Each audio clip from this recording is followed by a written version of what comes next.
I think the world want to know what happened between you and Ali Siddiq. I know you said The you didn't want world to talk couldn't about it. possibly want to know wanna that. know, He's man. not We famous enough for the world to want to know that. I would have gave him the celebrity boxing match he asked for if I thought he was a celebrity.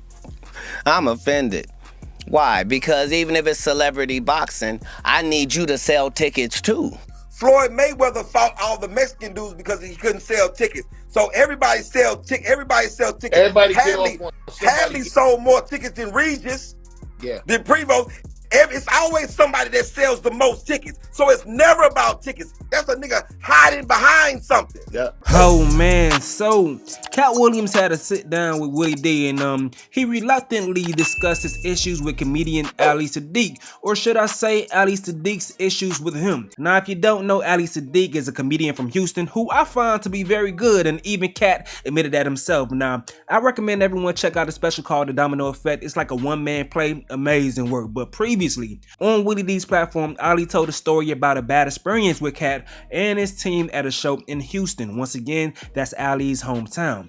Now I'm gonna let y'all hear that and then catch you up with Katt's response. I have no idea. Still to this day. And I'm cool up to this point. Nigga, you want me back in the building? The lady said, go get your stuff. I'm gonna walk away. Really, this when the button get pushed. They wrote me a check and they came and paid me. And this is how they paid me. I'm standing there, and over the shoulder of security, I just see a check come over his arm. I see niggas paying me like I'm some fucking bum nigga, like y'all a handout. Okay, cool. I'm sitting in the parking lot. This nigga put me out. Wait a minute, this nigga put me out of a building. He didn't put me out. I walked out. I wouldn't let back in Houston. And I don't know what the fuck is going on. I'm sitting there and I start getting mad. I start seething. Funky Larry Jones saw me walking back toward that building. He said, man, what's up? I'm saying, I'm finna address this nigga because I got a problem for him. Told him what it was. And now this time, I'm so mad, I'm not even thinking to call GT. GT DJing on the stage. I can just call this nigga and we can get this shit popping right now. But I'm so mad, I'm just trying, man, so I'm trying to get back in the building. This nigga, they send the police out. They want me off the premises. I still have no clue.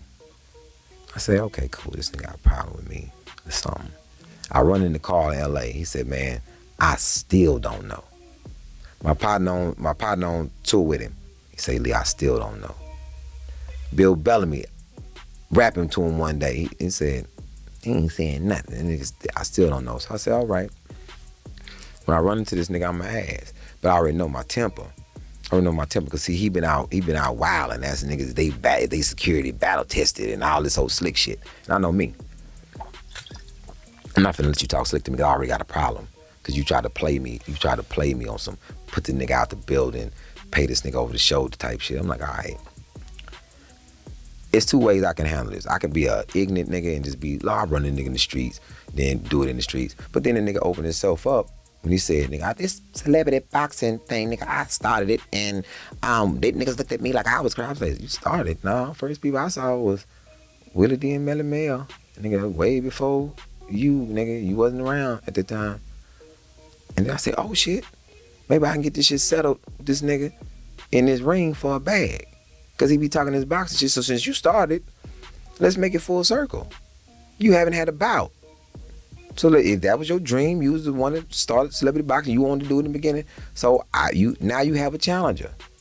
That's all I'm saying is let's make the challenge happen. This is my personal underlying problem with you is feeling the fire for me to want to get in the ring with you and damage your face and do something bad to your body. That's one thing, but as a talent, you're an excellent talent, but that don't make you a cool ass person though. So let me get in the ring with you, settle my difference with you for a bag or whatever, cause you started it. That's just it. Opened it up when you said that you started celebrity boxing. You ain't got no problem with doing it, so let's do it. You got a challenger. You ain't got to wait and hope for somebody to challenge you, or maybe Kevin Hart may want to do it one day, or maybe I'll do it with Steve Harvey. No, it's somebody right now that's willing, that wanna ask you about something civilized. Cause I ask you in the ring. Like Muhammad Ali asked that man, what's his name? And I keep asking that nigga, what I do? What I do? I beat his ass with it. What I do for 4 rounds? I want to know. I think the world want to know what happened between you and Ali Siddiq. I know you said the you didn't world want to talk couldn't about it. possibly want to know wanna that. know, He's man. not We famous enough for the world to want to know that. Ali's pretty Because famous. my side of the world doesn't want to know that. See, Well, my side of the world. here's the thing. What happened, man? A lot of times what liars do first is they set up a narrative and a scenario. Like Michael Blackson just got on national TV and told people, yeah, I got a beef with Katt Williams and Katt is mad at me about this and because I said this and I didn't even mean it like that. And the whole time, he's never talked to me. That's how he feels. He's heard I'm angry. I've not had a conversation with him. It's the same with your Ali Siddiq. If it wasn't for the information that I know in my intel, I would be a fan of his like everybody else. Who wouldn't be a fan of a young black storyteller that's done time and loves his family and is a hometown guy? Like, why would he ever have any enemies in comedy? It's ludicrous. But if you pick the actual king, then make sure that your story's correct. And unfortunately, his story's not correct. No matter what he says, he never met me. He made it disrespectful that a security guard that was 6'7" reached over him to pay him, not mentioning the fact that he got paid for not doing anything. Well, let's start at the beginning of the Reliant thing. I don't know if I wanna. I'm gonna Go start, ahead. and then you can do what you want to do. Fair enough. But I think for the sake of the audience knowing, just Tell having them who an Ali idea of Siddiq what we're is talking first. about. Ali Siddiq is a comedian from Houston that's based in Houston. A very fine comedian. Very fine comedian. Yes. Now, Ali said that he went to a Reliant arena and he was on the same show as you. He showed up, and the security stopped him from entering the building. And they said, and then somebody told him Katt didn't want you to come in. And then at some point, somebody else came and gave him a check. Another security person reached over somebody's shoulder and gave him a check. He said that the people that were the working security locked arms to prevent him from walking inside of the building. And he thought that, you had a problem with him. And he said he didn't know why you had a problem with him. And to this day, he don't know why you have a problem with him. That was the. It'd be nice if that was the story. So now, if that's the story, then let me see if I got this correct. A guy I've never met was supposed to be doing a show with me. And I got so angry, even though I hadn't met him, that I had security keep him out of the building. See, that's the problem with lies. They're faulty from their inception, sir. I'm the person in the story that doesn't have a grudge to feel. I don't care why I didn't like Katt Williams. I would get to the bottom of it. This is not one of those stories. First of all, the actual truth of this matter is, every city that I go to, I already have the comedians who are opening up for me. Not just this tour, but for the 17 100 city tours previous to this. I never go to the city and go, hey, do you guys have some comics here? I'd like to add them to my show. I just don't do it. I travel with the comedians that are coming to your city. We're one unit and one team when we come. That is to let you understand that no comic was fin to come join us that evening because there isn't space for it. I still have to do an hour at the end of this. There's a limited amount of time. So we could just start there. Second of all, I don't care where you're from, what the venue is, how cool you are with the people that work there.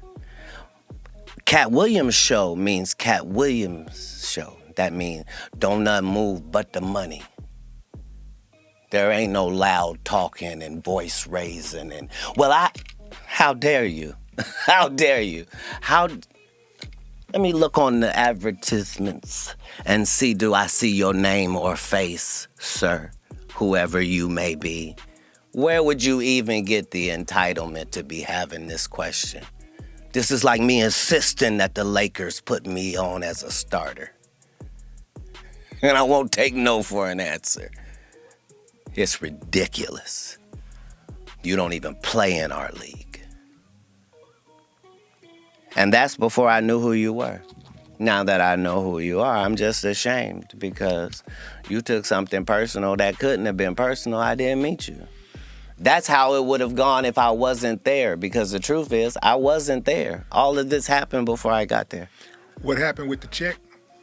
When the security guy gave him when the check? when I asked what the person had said, I said, well, I don't understand. I don't understand why he's so angry.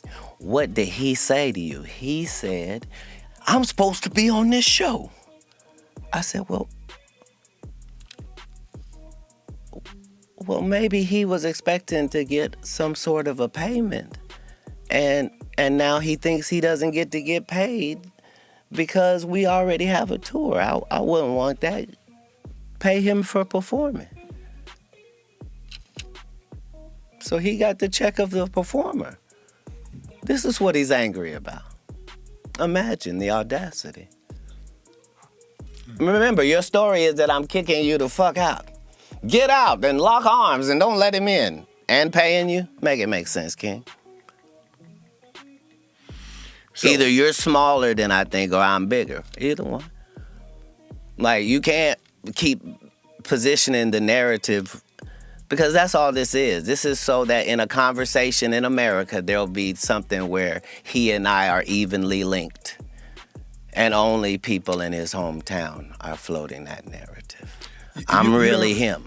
You don't believe that there's, under any circumstances, that you and Ali can come to a resolution, just be cool? You've just talked to me. You know I don't have a bone in this. Yeah. I don't have a bone in this. So if I got him on the phone, you talk to him?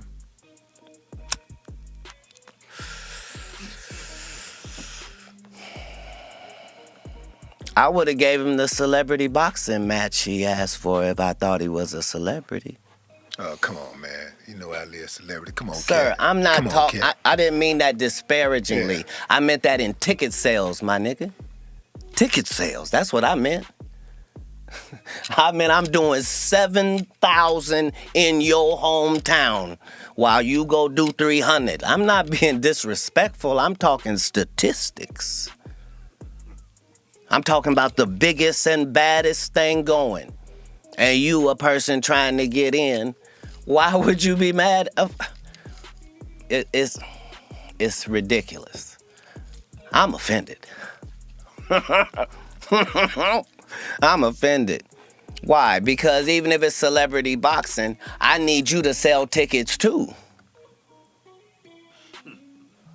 I need you to sell these pay-per-view numbers, my nigga. I know I'm bringing it. It's more people that want to see me get laid out by you. And the fact that an upstanding and righteous gentleman like yourself is in that position with the only thing trying to be righteous in our lane is just more machinations of the devil. You should have a much better backstory when you pick me as an opponent. You know what, man? I'm glad you at least addressed it. Because when you talk to him and tell him what the truth is, he won't be able to refute it. I told you earlier, he doesn't know this. How could he know? It's okay for you to think that I'm that way, but there are 30,000 known comedians in America that you could have went to, and they would have told you, this is against my character. I am known for confronting my issue head up, be it Satan or his affiliates. I don't care if you 6'6". I don't care if it's 5 of you. I don't care if I'm guaranteed an L. I don't care if you put a gun in my face. I don't care about none of that. I care about doing the right thing as I see it in that moment. Okay, so Ali Siddiq responds to Katt Williams' interview. Eventually, he gets joined by fellow comedians Leon Rogers and Big Wheezy, who is affiliated with Katt Williams. The nigga saying, why would I box him? Nobody knows him. I'm not finna get this nigga no clout off of me. You know what I'm saying? Because I don't even know who he is, period. I don't even know this nigga.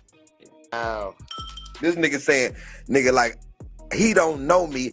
I'm just some young nigga trying to come up off of him. How you trying to come up off of him? This nigga said, like, yeah, nigga, I don't know. This nigga, like, he don't even know me, nigga. Like, this nigga's a non-factor. You the one he said he couldn't sell enough tickets to. But yeah, this nigga said I couldn't sell enough tickets to do it. There you go. I can't sell enough tickets. I'm on a whole motherfucking, I'm on a whole goddamn tour by myself, but I can't sell enough tickets. Nigga, all I need to sell is 3 tickets, nigga, for niggas watch me whoop your ass. I'ma buy the tickets I'ma sell, motherfucker. But look, that's crazy. Look. I'm Big Wheezy. This nigga it's about tickets. Wait, do you believe that shit? Or you just saying it? Do you believe that it's about tickets? That's what you believe? No. That like, but somebody gonna say it's about the ticket sale, which is a bunch of bullshit. Because guess what? Floyd Mayweather fought all the Mexican dudes because he couldn't sell tickets. So everybody sell tickets. Hadley sold more tickets than Regis. Yeah. Than Prevost. It's always somebody that sells the most tickets. So it's never about tickets. That's a nigga hiding behind something. Yeah. We ain't gotta do it like that. You do it like this. We ain't gotta talk back. Well, we can talk direct. That's what you believe, big homie? You believe it's about ticket sales? Yeah, man, it's always been about ticket sales and comedy. I'm sorry you caught me at a bad time, but since you asked me, I said I'd jump on because I'm still barely waking up. I'm not even camera ready and shit. This ain't even about comedy. Yeah, it's about celebrity. What happened is I'm gonna give you a synopsis. Yeah, I gotta be fair. To be fair, it's a dude named Dancing Dave. That was celebrity boxing. Dancing Dave he took a fight on 2 weeks' notice against another celebrity boxer. They paid Dancing Dave $150,000. They paid the other one $250,000. It wasn't about no tickets. It's about the celebrities boxing. You only doing 3 rounds, 1 minute. So the tickets are gonna be sold anyway. I'm not disagreeing with what you're saying when you make your point in that manner. When I'm talking about when we're talking about comedy, you don't even have to be funny in comedy. Because, I get calls on comedy 25 times a week. I had a young comedian from Seattle, Washington call me yesterday. And she wanted me to get her on Katt's tour. I told her that's not my function with Katt. All right. I made that mistake once, put 2 comics on the show, and Hollywood got on my ass about it. So they don't let me make comedic suggestions anymore. But what happened is that I told her that it's about food and beverage sales. All right. That's why a young comedian can do well on social media and get an off-night club date. All right. Because new comedians are going to get an off-night club date, Sunday through Thursday. All right. As a test date. And if they sell out, they get to come back. The club doesn't even look at tapes. They don't care about hilarious. They care about food and beverage sales. All right. And what Katt was talking about on the interview, in my interpretation, because I know him, what he was saying is it's really about, can we bring in enough people to see the tickets, right? The confidence that you have in your ability is what you're supposed to have in this business. I haven't seen too much. I've only been on here about 5 minutes because when I heard your name, I said, I don't remember this guy, right? So let me look it up. I said, oh my God, we're connected on Instagram, and I see that you're live. I pushed the button so I can see you're confident in what you do. You're good at what you do, because he said you were good at what you do, all right? Because he knows everybody. right? We've sat down and watched video for 7 or 8 hours on YouTube looking at comedians just in case he wants to bring someone else new on the tour. All right. But so, yeah, the way that I interpreted the interview, he wasn't trying to throw you under the bus. He was just answering the questions because he said you were good. Right. And he doesn't, and that's about him. He's all about comedy. So when you say somebody's good, but then you turn around in the same voice and say you don't know them. Well, this is what happens. But 15, but we've been knowing each other for 15 years. I've been doing stand-up for 26 years. No, I get that. I've been on every single platform. Me and this man know each other personally because one, I gotta dispel this rumor all the time. Been a fan from the beginning, from Katt in the Hat. Katt in the Hat, yeah. So, me too. So the thing is, from Prairie View, me, him, and Alex Thomas, to Shreveport, me and him. You know what I'm saying? And Derek Keener, me, him, and Ashima. Like it's been me going to the Island Capri in Shreveport, and we talked about tattoos. You know for facts the things that we have done for facts. You know who I know that you know in Houston. You know who couch you was sleeping on in Houston. You know that I know you for facts. You know that I know when you was, like you said, you can't go around and say I was homeless doing Next Friday when for facts I brought you to Houston before you did Next Friday, and for facts I knew that you was homeless. That's why I'm trying to put bread in your pocket. Right. For you to turn around and say, I don't know him and I just paid him X, Y, and Z. You mean as far as getting paid? No, for what he said in the interview, like that he didn't know me, why me and him fell out. How me and him fell out. Well, he says that he said he didn't fall out with you. Oh yeah, we damn sure fucking fell out. There's no way to say that.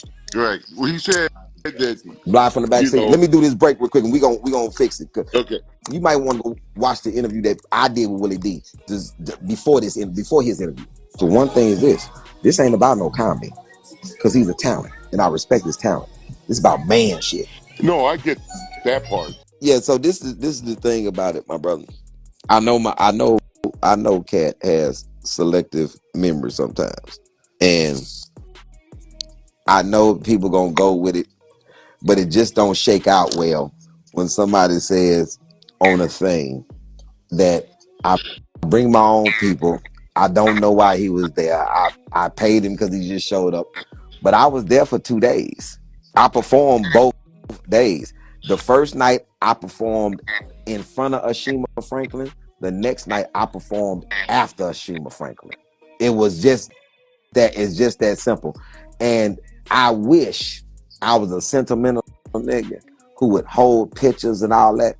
But all this can be confirmed with Alex Thomas and mostly everybody who was rational that was there. They were like, no.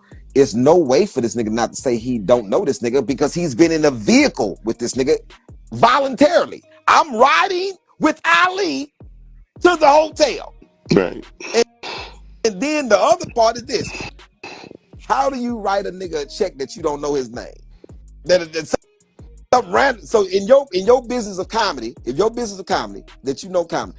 So you have went to places and random comics just showed up and people paid them because they showed up and they wanted to perform. He wanted to perform. I felt bad he didn't get a chance to, so I paid this nigga for 2 days. Well, that's kind of how he is. I knew you was gonna say it. Hey man, if you watch this, brother. If you look up that nigga, if you look up his network, you Google that nigga's network and you Google mine. We $500,000 on porn. No. So why would this nigga give me 15? Why would this nigga give me a random ass nigga? He just walk up and get $1,500 for one performance. Damn. I didn't cash the check. I gave the nigga the money back. I told the nigga check up. I jumped in my fucking truck. And nobody in Houston is going, the 7,000 motherfuckers that was there, nobody's gonna believe this shit. They gonna be like, wait a minute. No, what I was going to comment on when you said I was going to say that, it's only because that was my experience. Like one time, right? I'm running a little room in LA at this club called the Family Room on Main Street, right? Some ghetto ass shit, right? And I mean, at that time, I think I'm only like 3 or 4 years in, and it's like 8, 9 people used to show up to my show on Thursday nights, right? So Katt shows up to my show, okay, pays the $5 fee, him and the girl gang, right? Then he does 45 minutes, right? He calls me over, he goes, Wheezy, I'm next. I said, okay. I put him on, he does 45 minutes and then paid every comic on the show for performing. All right, so Because that's what I mean. because he came in and bumped them. No, he didn't bump anybody. He did bump anybody if he showed up and he did 45 minutes. I know there's other comics waiting. I'd have been to LA before. I know it's always comics waiting.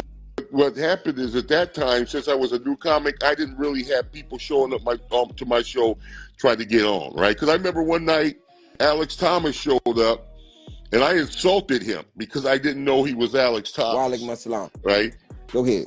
Yeah, so Alex Thomas comes in, he goes, hey man, I heard that your show, can I get on tonight? And I say to Alex Thomas, well, this is a book show. You got to get, you have to get with me in advance for you to get on, right? And then he says, okay. I said, but I think I might be able to squeeze you in. All right. That's what I told Alex Thomas, right? And so somebody says, do you know who that is? I said, hey, Alex. So I go, no. And then they give me this guy's credentials. They're like, oh my God. This is the problem with new comics. Sometimes we don't know the people that we're supposed to be aware of. I wish somebody would have made me aware. Alex Thomas just left. And I've run into Alex Thomas maybe 10 times since then. I could barely look him in the eye. He's never brought it up, but I could barely look him in the eye. All right? So, but back to the original part, I've seen Katt come in, and I've seen him pay comedians. He's done that for me. And I've seen him give other comedians money. That's the only thing I'm saying. Because man, I don't know what your experience was with you that you had. Obviously you don't know me. That's true. I have no idea. And you know what? I'm glad that I got this opportunity to get to know you a little bit. And you must be in LA. Oh yeah. Okay. Yeah. Absolutely. So this is the thing. One, bro, this is weird to me, and I'll be honest about this. How long you been doing stand up? 13 years. That says, and I'm being for real, bro. And this ain't no arrogant shit. It's like I don't know nobody who you could find that does not know me, and you saying that you've been doing stand up for 13 years and you don't know me. Yeah, but don't take it as an insult. No. I'm not taking this as an insult. Yes. I'm taking this as this. This is what I'm taking this as. LA. That's all I'm taking it as LA. And I've always said this about LA. LA comics and comedy is in a bubble. Yes. That they have no idea what's really happening in stand up. That is absolutely true. So I'm not taking it as hands on. I'm just saying, and I can understand because you just said you was from LA. So it nullifies and explains a lot to me. Yeah, because you're right about that. We actually are in a bubble. We believe that we're the best of anybody in the United States. We believe we're comparable to New York City. We believe all these things. All right. That part is true. The only difference is I don't really aspire to that anymore. This is what, and I used to say this about LA comics. LA comics believe all what you said. Yes. With one successful comic from LA, D.L. Hughley. They got one successful comic from LA. Everybody else is implants, but LA believes that wholeheartedly with one championship. Them niggas like the Dallas Cowboys. That's why social media is so important to me, because I can just look. You know what I do? Anytime I meet, there's a comic that I don't know anything about, that I hear their name, first thing I do is look up their credit, and I'll be saying like, I should know this person. I remember when I walked in the room, and this dude said, I was standing right next to him. He said, "Man, everybody's shaking your hand, man. Who are you?" Right. And I said, "Man, I ain't nobody, man." Right. And then he turned around and said, "Hey, man, You from Houston, huh? I said, yeah. I said, man, it's a dude out there, man, who did the best story that I've ever fucking heard. I don't know his name, but he got the story called Mexican Got on Boots. I said, oh, really? He good? He said, yeah, he fucking damn good. You know what I'm saying? He asked me, did I know him? I said, yeah, I know him. I said, he an asshole too. I said, he an asshole too. He said, really? I said, yeah. And I walked off. Right. He was from Pittsburgh. He was from Pittsburgh, living in LA. Been living in LA about 10 years. And then I got on stage. Right. Very rare that I'm on stage in LA. I got on stage and 80 people hollered out, Mexican Got on Boots. And, and when I got on stage, I shook his hand. I said, hey man, thank you for liking the story, sir. It was then we talking about, bro, I have delivered so much great content that it's insane. Like it's insane. And when I hear people, when I hear comics, I'm never concerned about people not knowing who I am because it's millions of people. That's true. Absolutely right. But when it comes to comedy, yes, I'm a fucking juggernaut. Right. You know what I'm saying? So when somebody don't know me, I'm like, so do you do this shit consistently or you do this shit as a hobby? Well, look, you know what happens? There's just too many. No. Right? Because when it comes to just too many, I'm the standout amongst standouts. So it's like, watch it, Wheezy. You can't disagree because New York Times says he's the greatest storyteller of all times, no matter the era. So a person like that, that the LA Times and the New York Times said that it's no fucking comic should be running around here telling somebody with confidence. And I don't know who you are. Because everybody will do this. Everybody will do this. They will take a back seat like, how long you been doing this shit if you don't know who this nigga is? But when you say I don't know who you, the way you say LA. it, But you say LA. The way you present it is it's not that way. All right? Me not knowing is just the part that I just didn't know. But it's it doesn't disparage anything that you just said about your accomplishments. All right? What you just said, it doesn't mean that. It just means that I haven't studied enough. And because of this. You know, so I give a reason why somebody hasn't studied enough, because sometimes as comics we get caught in genres. We get caught in likes in genres. So and I say this with all due respect. Just imagine you being a stand-up and everybody in the stand-up world is looking over Chappelle, looking over him because he's mainstream, looking over him. I've been doing stand-up enough to know that everybody wasn't fucking with Chappelle.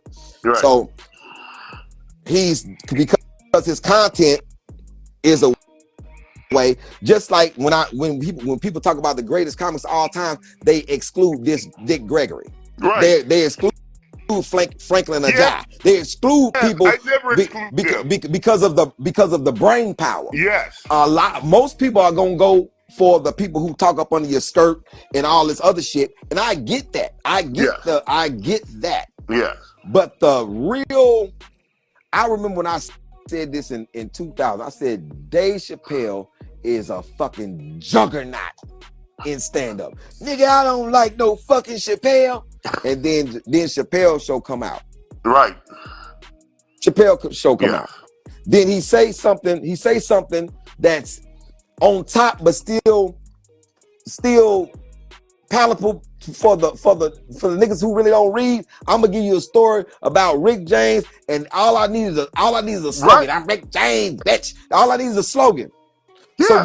So then he came from I don't fuck with Dave Chappelle because he just saying too much smart shit I gotta think about to he's the pinnacle now of what stand-up is. Absolutely. Off of I'm Rick James bitch. He black people gravitate towards him, and that's the second season. That's the second Right. season of Chappelle. That's not even the first fucking season. That's Right. the second season, right? So now he leaves the show because he feel like it's really bottom feeding. I really want to get out of this show because it's bottom feeding. I'm not really being who I am. So then it goes from he's too smart to now he doing some shit we can tell him to now the nigga dumb for leaving 50. A nigga that you don't actually know, that you don't know nothing about. Now he's a fucking stupid nigga because he turned down money when he already had 84 million. That's right. I'm More already than that, rich. probably. You saying that I'm turning down 50 million because I can, because I'm already That's rich. right. But niggas is saying, nigga, why you do Right. that? It taught me this. Doing that whole ordeal. You can't listen to people that really don't know. You can't listen to people that really don't know. So the people who know about something, you listen to. The people who really don't know, you allow them to give their uneducated opinion, because it's not a hypothesis. You know what I'm saying? It's not an educated guess. It's an uneducated guess because you don't actually know. And I told myself years ago, don't argue with people who don't read, who don't look for facts. And everybody's facts is no facts, because one thing about this, I wouldn't care what somebody did for me. Just like I don't care what my stepfather did for me in the course of my mom. I don't give a fuck what my dad did for me. You beat up my mama, you beat up a woman and leave her on the side of the road, you fucking dead to me, Right. no matter what she did. No matter what she did. Yes. No matter what. I don't give a damn how nice you were to other people. You left a mother on the side of the road beat up, nigga. Right. Period. That's the big shit. No matter what. Yes. Let me do this break, big homie. Hold on real quick. Yes. I'm on my Instagram arguing with Big Wiz right now. If y'all go on my Instagram, Big Wiz, he got the you know that Samuel L. Jackson in his movie called Unbreakable. He got the Unbreakable. He got the Mr. Glass afro right now.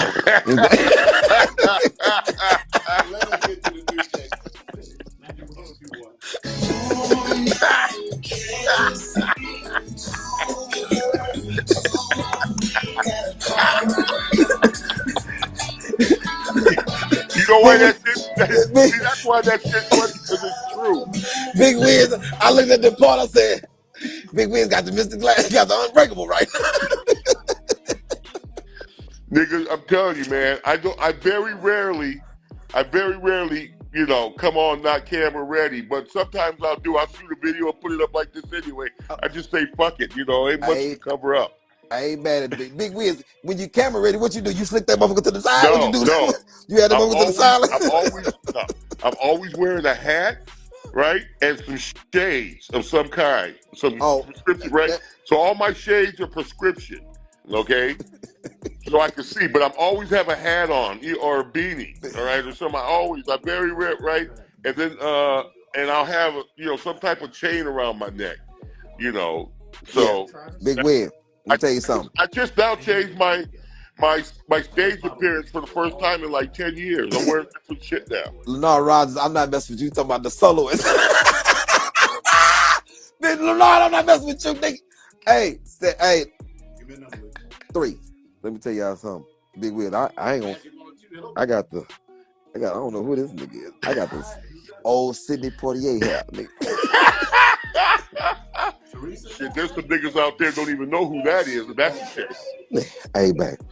Nigga, remember, hold on. What was, who? No, I look like the soloist, Leonard. You know, Jamie Foxx had. Right.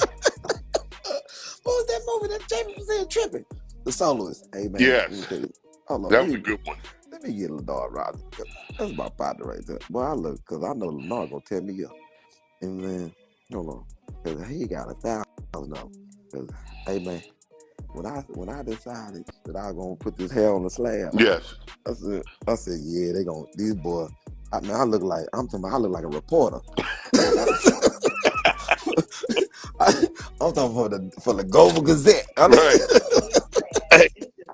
Hey, Ali, what up, baby? What's up, Leonard? Hey, man, don't say nothing on my shit. Don't say nothing. Hey. Wiz, he said, Wiz said to Mr. Glass after I said to my phone through the window, Jack. Hey man. Hey man. Hey, look, I'm gonna join y'all. I got the old dirty pastor.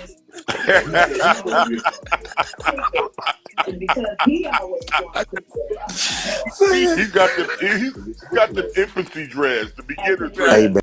the baby dreads. Hey man, look. This is what Motown. This is when old rappers come out. They got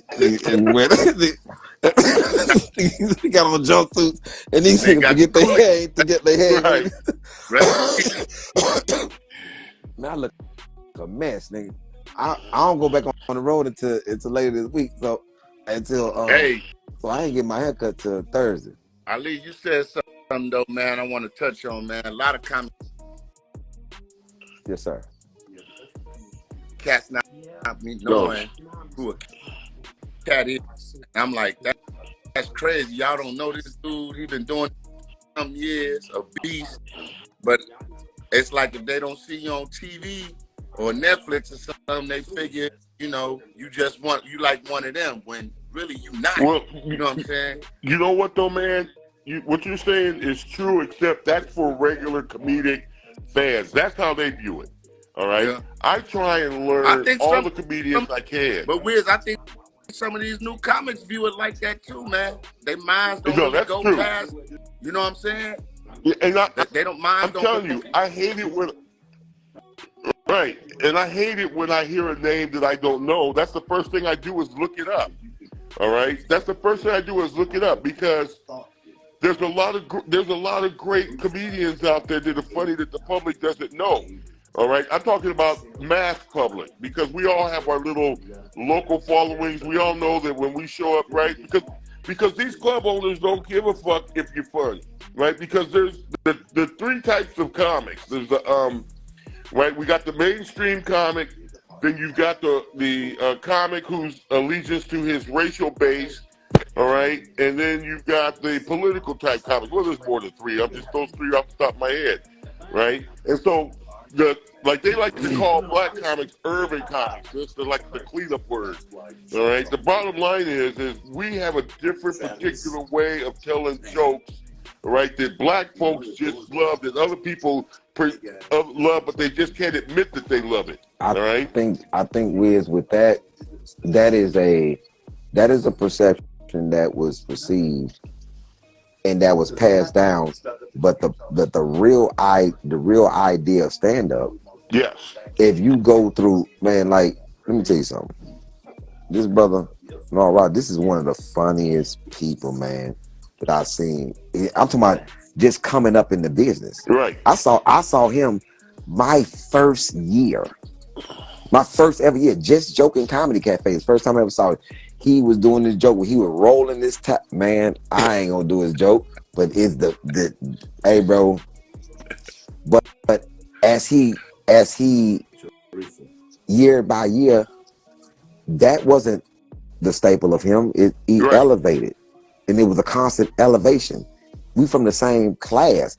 I didn't know him, and he didn't know me. We the same class though. We didn't know each other until we at the goddamn pickup game at the McDonald's All-Stars. Right. That's when we see each other. I don't know these niggas hooping all over. But when I came there, I know that there's other niggas hooping all over the place. I didn't come there with the whole thing it's just Houston comics. I know Chicago, Detroit. These niggas got niggas. They got people. And they're coming to Houston going ape shit at our club. You know what I'm saying? And so in my mind, because you are a comic and you are in the realm until I elevate to another sector, and then you still a nigga that I know. I agree. With comedy, I'ma come to the city. I'ma already know who you are before I come to that city. If I'm on that level while I'm working, I'm gonna know who you are. Because it wouldn't make no sense for me not to. I Ali, agree with that. Go ahead. I agree. like Ali, I put it like it's just like gangs when dudes go to other cities and they quote unquote check in. You know who the OG, you know to go what next certain cats if you in that gladiator out here in Chicago. I mean, you got the Corey Holcombs, the Little Bells, and with that out here. So when you go to the city, they gonna tell you, oh, you going to check for my man Ali, check for so and so. Oh, you going to Atlanta? Check for this cat. You going to Detroit? Check for Tony Roberts. Check for Foolish. You going to DC? Eddie Bryant and all these cats. So it's kind of like by default, you gotta learn who the dogs are when you go to the city. You're absolutely right. And you know what? The thing is I haven't really been doing that because I've been focused differently in my comedy. Yes. All right. Because I'm lucky. All right. I'm lucky. Right. Right now, so I haven't worked for a couple of years. But I still get to go see Katt, and we'll work together, and then I'll fly back home. I saw him a couple of weeks ago when he came to town. We spent time together then. All right, but normally when I'm touring with Katt, right, I'm just trying to get sleep in. Right, we fly it. I get to town, get to the hotel, sleep 3 hours, get up, go to the venue, perform, eat, come back, sleep 2 hours, get on the bus, go to the next venue, perform, wake up Sunday morning, get a late checkout, then I fly back home. Right? Then when I fly back home, I'm only interested in sleeping on Monday. Then Tuesday, I'll go out to a club here or a place in LA, work a little bit. Wednesday, pack up again. Thursday, leave and do it all over again. So he's right. I do live in a bubble because I got lucky after 4 years to get picked up by Katt, right? I bypassed some of the other shit that everybody else has to do. And so, right? I admit that. And so, right? watch this. I tell people this shit all the time. If something happened to Katt and he was no longer here, nobody would hire me. Like, who the fuck are you? All right. This is the thing. And I'm gonna tell you this. And this is the real spinoff. Yeah. I can tell when Katt say, I mean, I put on all these people, da da da.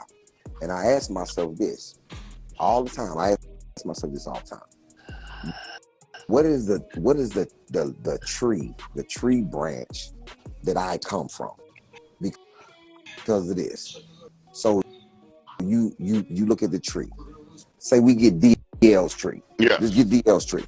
Right. And we just take two branches off his tree. You got one of the top writers in LA, Malik S. Yeah. You got one of the top comics in the country, Ali Siddiq, just from his branch. Yeah. Just from his branch, okay? Now from my branch, you have Billy Sorrell, Sidney Castillo, Ronnie Jordan, Marcus D. Wiley, Derek Keener, and the list goes on and on, like goes on and on. Like maybe 20 people that's in their own position. That's in their own position. You know what I'm saying? So I ask myself this, you know what I'm saying, all the time. When you come from a squad, if your squad can't stand on its own, then you didn't create no real squad. You just had you had people that were with you, my brother, that were with you, that will turn into people that people won't know because you groomed them just to be up under you. Right. You can't play for no other team. That's it. Right. You know what I'm saying? Yeah. So I come from a squad that if you went to DM and said, nigga, this, that, he'd be like, are you fucking crazy? Like, are you crazy? Like, are you crazy? Like, right. If you want to, he got 100-city tour in theaters. Do you think that what would make you think that this man it's the branch out of the team? Because I'm gonna tell you this. As I'm thinking in my mind, I've seen you before. As I'm rolling around in my mind, I'm like, big weird. God damn, where have I seen this boy at? I done seen this man somewhere. And it's gonna come to me where it was at. Because as I'm looking at your face, I'm like, I've been around too long for me not to be like this, because like here, like Chicago, I'm not even the Corey Holcomb era. Right. I'm the Tony Schofield, Dana Quarters era. You know what I'm saying? Diane Quarter, Tony Schofield. You know what I'm saying? And that's my tree. So I come from the tree of where Bernie Mac put on George Wilborn and you know, Robin Harris, Bernie Mac, George Wilborn. Then you got guys like Damon Williams, who put on like everybody else. You know what I'm saying? So you got a lot of James Hanna, one of the coldest writers to ever do it, man. Like, one of the coldest writers. My friend, he passed away in Dallas. We was talking almost every week when James Hanna passed. I loved him. You know what I'm saying? So then you get the Deion Coles and everything. So that's why I said, like, Chicago's gladiator school, man, all the way down to the real. Or if you coming from all jokes aside, how you know. Man, I love Mary. How Mary did that thing. See, when you come from a place that got a lot of lineage to stand up, you know what I'm saying? A lot of lineage to stand up. I've always said this, and everybody know this. I say the Midwest are the dogs of stand up. Right. And we are add on DC. But when it comes to stand up, we'll run fucking hurdles around LA. We'll run hurdles around New York. We'll fucking jump over Atlanta. You know what I'm saying? Because there ain't even no goddamn competition. Right. When you talk about Chicago, Detroit, Houston, everybody got the goddamn CST in front of their goddamn time zone, nigga. Central time zone, nigga. Central time zone, a fool, nigga. The Central time zone? Right. And that CST, everybody in the CST time zone. Hey man, if you got CST for your goddamn time, nigga, you a dog. You a dog. But I'm gonna keep it real though, Ali. I fuck with a lot. Like I always said, Midwest. I always lump Atlanta in with us, man. You lump Atlanta in with us. I get it. Atlanta because you got guys like JJ. You got family in Atlanta. He Mississippi. I don't get that. I get that nigga Mississippi. But he did most of his joint in Atlanta. K-Dub, all of them coming up, man. K-Dub, Memphis. I be separating them niggas. Like, you don't get no credit for no implants, nigga. You don't get no credit for no implants, nigga. I take Rodney Perry in Chicago. Yeah. You don't get that nigga no Atlanta. Yeah. You give all, hey bro. Vanessa from Chicago. Chicago, nigga. No, you don't get. Atlanta is not getting these other niggas that's from Midwest hanging out. Nigga, no. On that note, I'm dogging off. I'm going. Yeah, y'all can't give him that. My man. Hey, man, I love you, boy. I love you, man.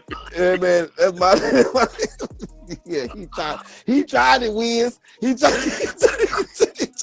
Alright, now one thing that I hate to see is misunderstandings turning into beefs between brothers, you feel me? But I guess that's usually how all beefs start though, right? Because people have their own versions of the truth and use that to determine right from wrong. But in this situation right here, Katt once again sounds like a noble man. I ain't gonna lie, sounds like a noble dude. But it's funny when you think of it though. You pay a man to prevent any issues, but yet there still becomes an issue, bro. That's crazy. That boy Katt can't win for losing, huh? Hell nah. But y'all go ahead and check out the full interview on Willie D's platform. And Ali Siddiq stand-up special is on YouTube as well if you want to check that out. It's called Domino Effect. I think it's like 1 or 2 parts. But let me know what y'all think in the comment section below. I'm gonna go ahead and get up out of here though. This is another update with Stace. Yo.